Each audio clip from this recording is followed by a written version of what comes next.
ಕರ್ನಾಟಕದ ಹೋಟೆಲ್ ಉಪಹಾರ ಕೇಂದ್ರಗಳಲ್ಲಿ ಪ್ಲಾಸ್ಟಿಕ್ ಬಳಕೆ ನಿಷೇಧ, ದಿನೇಶ್ ಗುಂಡೂರಾವ್ ಹೇಳಿಕೆ.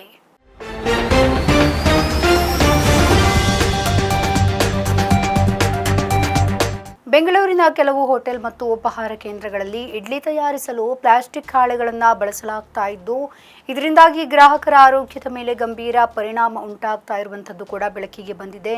ಬೆಂಗಳೂರಿನ ವಿವಿಧೆಡೆಯಲ್ಲಿ ಸಂಗ್ರಹಿಸಲಾದಂತಹ ಇಡ್ಲಿ ಮಾದರಿಗಳಲ್ಲಿ ಸುಮಾರು 51ರಷ್ಟು ಅಸುರಕ್ಷತೆ ಎಂಬುದು ಆಹಾರ ಇಲಾಖೆಯ ಪ್ರಯೋಗಾಲಯದಲ್ಲಿ ದೃಢಪಟ್ಟ ಬೆನ್ನಲೆಯಲ್ಲೇ ಕರ್ನಾಟಕ ಸರ್ಕಾರ ಮಹತ್ವದ ಕ್ರಮಕ್ಕೆ ಮುಂದಾಗಿದೆ.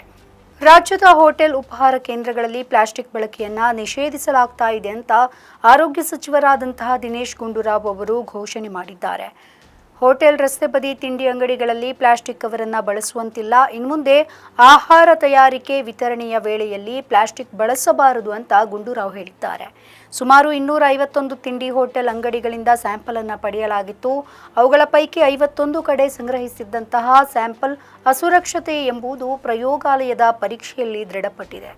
ಅವುಗಳಲ್ಲಿ ಕ್ಯಾರ್ಸಿನೋಜೆನಿಕ್ ಎನ್ನುವಂತಹ ಅಂಶ ಪತ್ತೆಯಾಗಿದ್ದು, ಪ್ಲಾಸ್ಟಿಕ್ ಬಳಕೆಯಿಂದ ಇಡ್ಲಿಯಲ್ಲಿ ಕ್ಯಾರ್ಸಿನೋಜೆನಿಕ್ ಅಂಶ ಸೇರಿದೆ ಎಂದು ದಿನೇಶ್ ಗುಂಡೂರಾವ್ ಮಾಹಿತಿಯನ್ನು ನೀಡಿದ್ದಾರೆ. ಈ ಮೊದಲು ಹೋಟೆಲ್ಗಳಲ್ಲಿ ಇಡ್ಲಿ ತಯಾರಿಕೆಗೆ ಹತ್ತಿ ಬಟ್ಟೆ ಬಳಕೆ ಮಾಡಲಾಗ್ತಾ ಇತ್ತು. ಆದರೆ ಈಗ ಹೆಚ್ಚಿನ ಕಡೆ ಹೋಟೆಲ್ಗಳಲ್ಲಿ ಪ್ಲಾಸ್ಟಿಕ್ ಅನ್ನು ಬಳಸ್ತಾ ಇದ್ದಾರೆ. ಇದರಿಂದ ಅನಾರೋಗ್ಯಕ್ಕೆ ಕಾರಣವಾದಂತಹ ಕ್ಯಾರ್ಸಿನೋಜೆನಿಕ್ ಅಂಶ ಮಿಶ್ರಣವಾಗ್ತಾ ಇದೆ. ಪ್ಲಾಸ್ಟಿಕ್ ಬಳಕೆಯಿಂದ ಇಡ್ಲಿಯಲ್ಲಿ ಕ್ಯಾರ್ಸಿನೋಜೆನಿಕ್ ಅಂಶ ಮಿಶ್ರಣವಾಗ್ತಾ ಇದೆ ಅಂತ ಅವರು ತಿಳಿಸಿದ್ದಾರೆ. ಬೆಂಗಳೂರಿನ ಅನೇಕ ಹೋಟೆಲ್ಗಳಲ್ಲಿ ತಯಾರಾಗುವಂತಹ ಇಡ್ಲಿ ಅಸುರಕ್ಷತೆ ಎಂಬ ಆಹಾರ ಇಲಾಖೆಯ ಪ್ರಯೋಗದಲ್ಲಿ ದೃಢಪಟ್ಟಿದ ತಕ್ಷಣವೇ ಆರೋಗ್ಯ ಸಚಿವರು ಈ ಬಗ್ಗೆ ಕ್ರಮ ಕೈಗೊಳ್ಳಲು ಮುಂದಾಗಿದ್ದಾರೆ.